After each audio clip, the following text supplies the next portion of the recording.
Welcome to academy. जी student, अगर मैं आपसे सवाल पूछूं कि ये फाइबर ऑप्टिक जो है हमारी टेलीकॉम इंडस्ट्री के अंदर, हमारी कम्युनिकेशन इंडस्ट्री के अंदर कितने परसेंट इन्वॉल्व है, तो आप कह सकते हो कि जो आपका बैकबोन नेटवर्क है या कोर नेटवर्क है, जिसे हम कहते हैं सिटी टू सिटी नेटवर्क, या जो आपका इंटरनेशनल नेटवर्क है, जो कंट्री टू कंट्री नेटवर्क है, ये 99% से लेकर 100% तक ये फाइबर ऑप्टिक पे ही डिपेंड करता है। पॉइंट्स के अंदर जो है डिपेंड करता है सैटेलाइट कम्युनिकेशन के ऊपर। अदरवाइज अभी ये सारा कोर नेटवर्क टोटली आपका फाइबर ऑप्टिक पे ही डिपेंड करता है। और अगर हम विद इन सिटी की बात करें, जहाँ पे आपके 4G टावर्स के आपस में इंटरकनेक्टिविटी है, या 4G टावर्स की जो अपने पीछे अपने मोबाइल नेटवर्क के साथ कनेक्टिविटी है, वो सारी की सारी सब फाइबर ऑप्टिक पर है। प्लस जो है फिर घरों तक जो है आपके फाइबर ऑप्टिक के इंटरनेट आए हुए मैक्सिमम हद तक जो है सिटीज़ एरिया के अंदर फाइबर ऑप्टिक का इंफ्रास्ट्रक्चर डेवलप हो चुका है। तो आप कह सकते हो सिटी के अंदर जो है 60% टू 70% जो है आपका फाइबर ऑप्टिक ही इस्तेमाल हो रहा है। तो वो फाइबर ऑप्टिक जो आपकी कम्युनिकेशन इंडस्ट्री का इतना अहम पार्ट है, उसके साथ हम करते क्या हैं? उसके साथ हम ये करते हैं कि कभी भी सुबह सुबह सो के उठते हैं, पता चला जो आपकी गली पिछली रात तक सही सलामत थी, सुबह सुबह किसी मशीन ने आके उसको पूरा खोद के बराबर कर दिया। हाँ भाई, यहाँ पे गटर की लाइन डलनी है, हाँ भाई यहाँ पे क्या नाम है, बिजली की लाइन डलनी है। इसमें क्या होता है, ज़्यादातर फाइबर यहाँ पे डैमेज हो जाती है। या सेकंड, हमारे पास ये होता है कि जो हमने ओवरहेड जो अपने फाइबर का जो नेटवर्क बिछाया हुआ है, हमारे पास जो केबल वाले हैं उन्होंने, तो वो क्या करते हैं, इतना पूरे पूरे ये जत्थे बना बना के जो है ना खंभों पे टांग देते हैं।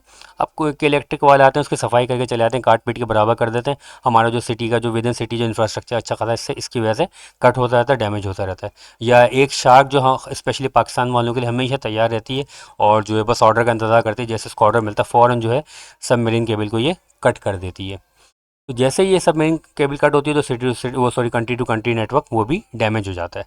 अब ये जो फाइबर जो कि हमारी कम्युनिकेशन इंडस्ट्री के अंदर इतना बड़ा रोल प्ले करता है, और जो जो इसका ये डैमेज आता है, कि हम इसको अफोर्ड कर सकते हैं? हम इसको हैंडल कैसे करते हैं? फिर हम इसको हैंडल करते हैं by using splicing, fibre splicing. अब ये फाइबर स्प्लाइसिंग पे आज हम काफ़ी डिटेल में बात करेंगे। फाइबर स्प्लाइसिंग क्या होती है, उसकी क्या कौन कौन सी टाइप्स हैं। देखो, कोई भी एक रस्सी है ना, रस्सी जब ब्रेक होती है, तो हम क्या करते हैं, रस्सी के दोनों सिरों को दोबारा करीब करीब लेकर आते हैं, करीब, और यहाँ पे इन दोनों को बांध देते हैं। इससे लोहे का पीस जो है कोई जा रहा है, वो किसी वजह से कट गया, ब्रेक हो गया, हम क्या करते हैं, दोनों पीस को करीब लेकर आते हैं और यहाँ पे इसको वेल्डिंग कर देते हैं। तो इसी तरह जब फाइबर कट जाती है, जैसे फाइबर जा रही है बीच में कट जाती है, हम क्या करते हैं, इसकी छिलाई विलाई करते हैं और बीच में फाइबर को निकाल के आपस में ज्वाइन करते हैं और ऊपर से इसकी प्रोटेक्शन चढ़ा देते हैं। ये जो मेथड कहलाता है, ये कहलाता है फाइबर स्प्लाइसिंग। स्प्लाइसिंग को अगर हम बाई डेफिनेशन देखें, तो fibre splicing is the process of joining two optical fibre cables together so that light signals can pass from one fibre to another with minimal losses. यानी देखें, एक सीधा सीधा फाइबर जा रहा है, ये समझिए कि यहाँ से लेके यहाँ तक ये तकरीबन 10 किलोमीटर की लेंथ है, ये 10 किलोमीटर लंबा ये फाइबर जा रहा है, और किसी वजह से हमें खुदाई हुई फाइबर यहाँ से ब्रेक हो गया। देखो, ये दूसरे अलग-अलग हो गए। सही, आपके पास फ़ौरन ये सिस्टम पे अलार्म बजना शुरू हो जाएंगे, आपकी टीम्स भागेंगी एक सिरे पे, यहाँ पे OTDR लगाएंगी। पता चला हाँ भाई 6 से 7 किलोमीटर के बाद जो है ये डैमेज आया है। ओके, टीम गई वहाँ पे, देखी हाँ भाई यहाँ पे फाइबर डैमेज हुआ है। तो इसको करीब लाते हैं, इसको जॉइंट लगाते हैं, तो इस मेथड को क्या कहेंगे, इसको हम कहेंगे स्प्लाइसिंग। अब स्प्लाइसिंग करना है, इसको जॉइंट लगाना जो है, ये दो तरीके से होता है। एक कहलाता है फ्यूजन स्प्लाइसिंग, और एक होता है मैकेनिकल स्प्लाइसिंग। अब इन दोनों को हम ज़रा डिटेल में डिस्कस करते हैं। अच्छा, चाहे हम फ्यूजन स्प्लाइसिंग करें चाहे मैकेनिकल स्प्लाइसिंग करें, इन दोनों की तैयारी के लिए हमें ये 4 स्टेप्स फॉलो करने पड़ते हैं। पहला स्टेप कहलाता है स्ट्रिपिंग। आपने देखा होगा फाइबर की केबल जो होती है अच्छी खासी मोटी होती है, खासकर जो सिटी के अंदर आपको पीछे भी नज़र आ रही होती है, या सबमेरीन वाली केबल तो बहुत मोटी होती है।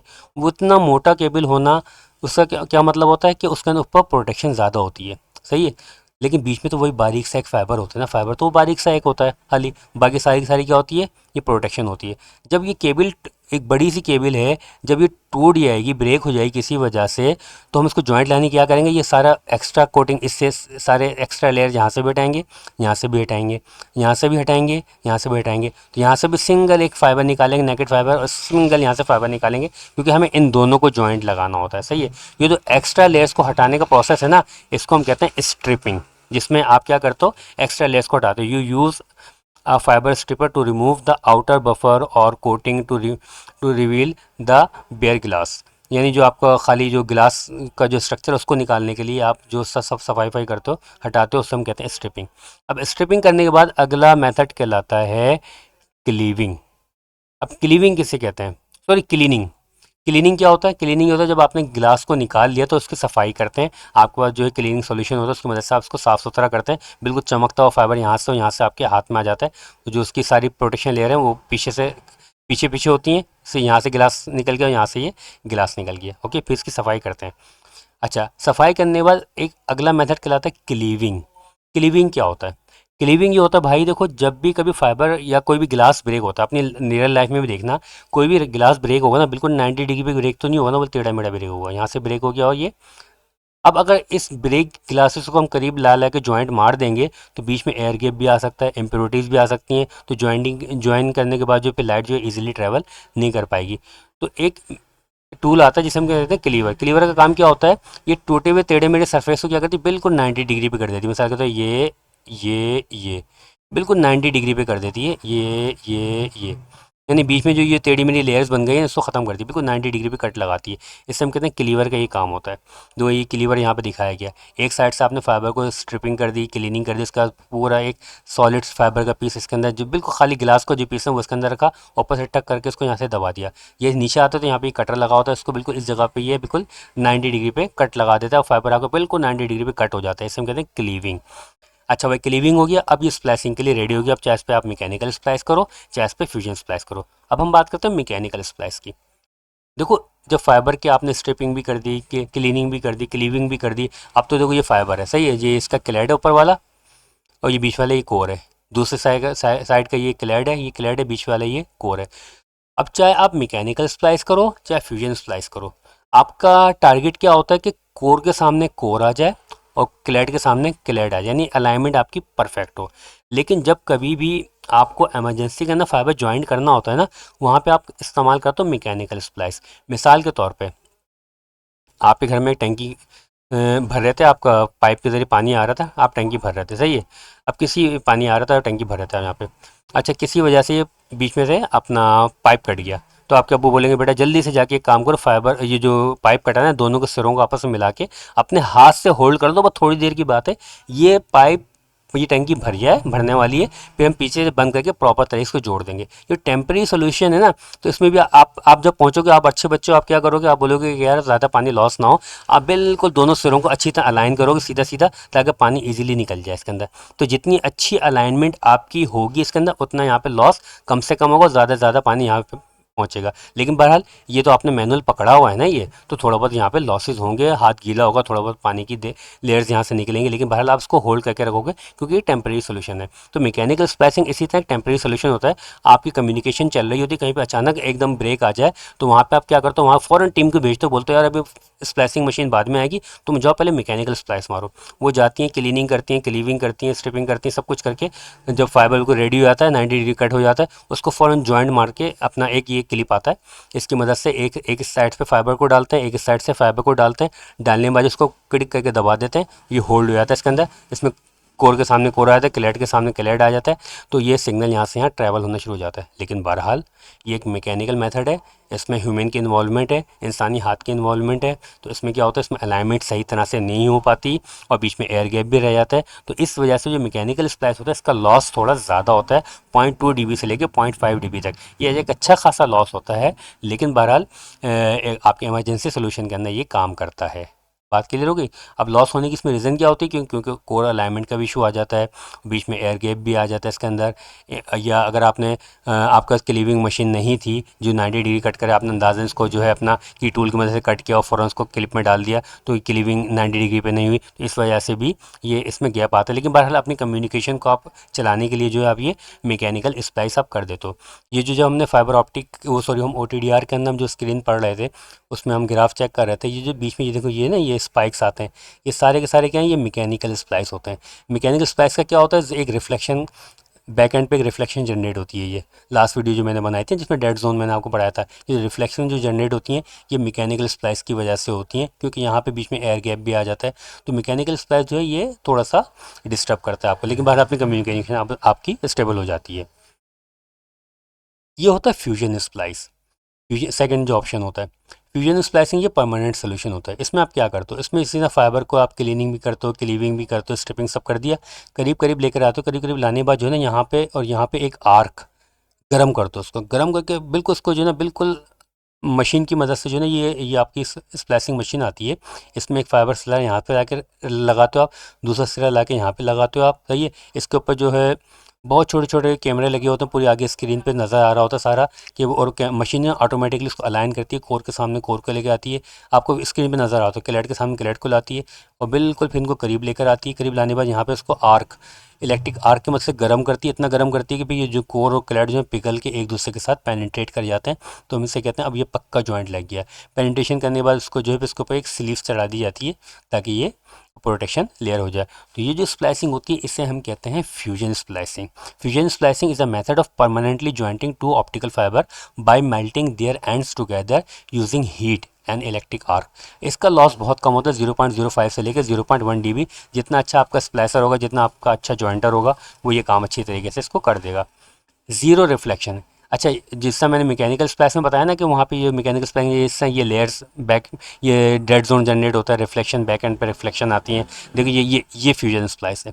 फ्यूजन स्प्लाइस पे कोई रिफ्लेक्शन नहीं आती, बल्कि हल्का सा ये लॉस शो होता है बस खाली। तो ये जो आता है ना, ये आपके पास ये फ्यूजन स्प्लाइस है, और ये देखो ये आपका ये मैकेनिकल स्प्लाइस है। क्लियर होगी बात? तो यानी बैक एंड पे ज़ीरो रिफ्लेक्शन जनरेट होती है because it's one solid piece of glass, there is no gap for light to bounce back towards the transmitter. जो आपका जो लेज़र डायोड है ना, यहाँ से जो लाइट जनरेट होता है, तो बैक एंड पे इसको रिफ्लेक्शन नहीं मिलती फ्यूजन स्प्लाइसिंग के अंदर। यानी फ्यूजन स्प्लाइसिंग जो पक्का परमानेंट सोल्यूशन होता है ये। अब थोड़ा कंपेयर करते हैं कि यार मैकेनिकल स्प्लाइसिंग में लॉसेस क्यों ज़्यादा होते हैं जबकि फ्यूजन स्प्लाइसिंग में लॉसेस क्यों कम होते हैं। Why is fusion loss lower? क्यों लॉस कम क्यों होते हैं? Because there is no air gap, क्योंकि आपने दोनों को ज्वाइंट करके जो है गर्म कर दिया, दोनों एक दूसरे के अंदर पेनिट्रेट कर गए, पक्का ज्वाइंट लग गया। There is no change in the index of refraction. देखें, कोर कोर के साथ मिल गया, क्लेट क्लेट के साथ मिल गया, सही है। दोनों का आपने सेंटर में ज्वाइन कर दिया, तो हल्का सा जो है यहाँ पे हल्का सा लॉसेस तो देखो है, तो दोनों गिलास पिघल के एक दूसरे के साथ मिल गए ना, ये तो एयर गैप तो नहीं आया, लेकिन बाद हल्का सा जो है ना यहाँ पे हल्का सा रिफ्लेक्टिव इंडेक्स का थोड़ा सा जो है यहाँ पे डिफरेंस आता है, तो जिसकी वजह से सिर्फ इतना सा इफेक्ट आता है कि हल्का सा देखो ये पावर ड्रॉप होता है बस खाली। लेकिन बहरहाल एक बेहतरीन आपका एक जॉइंट रेडी हो जाता है, कोई एयर गैप नहीं आता, तो there is no change in the index of refraction. तो हल्का सा how light bends.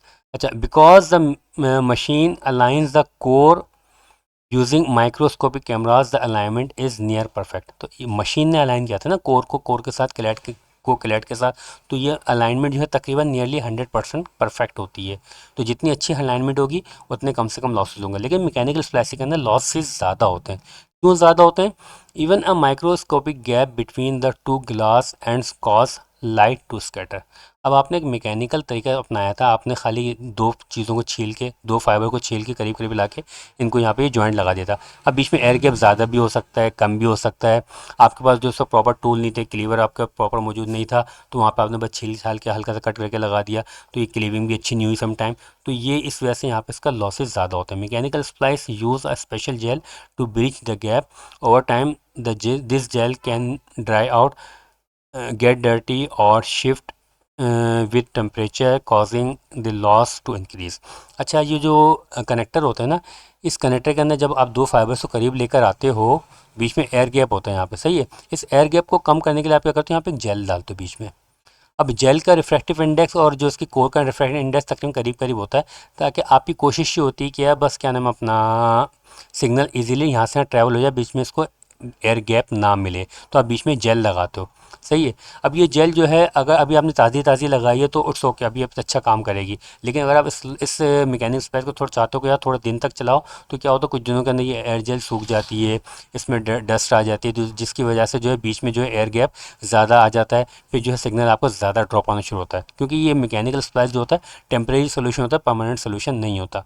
Since a human is usually slide the fiber is in manually, the course might not line up perfectly।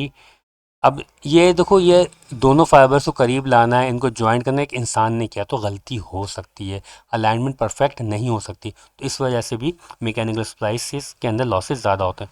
Hopefully आपको fusion splicing, mechanical splicing, इनकी preparation, इसके बारे में आपको अच्छी तरह पता चल गया होगा। वीडियो पसंद आई तो उसको लाइक ज़रूर करिएगा। Thank you.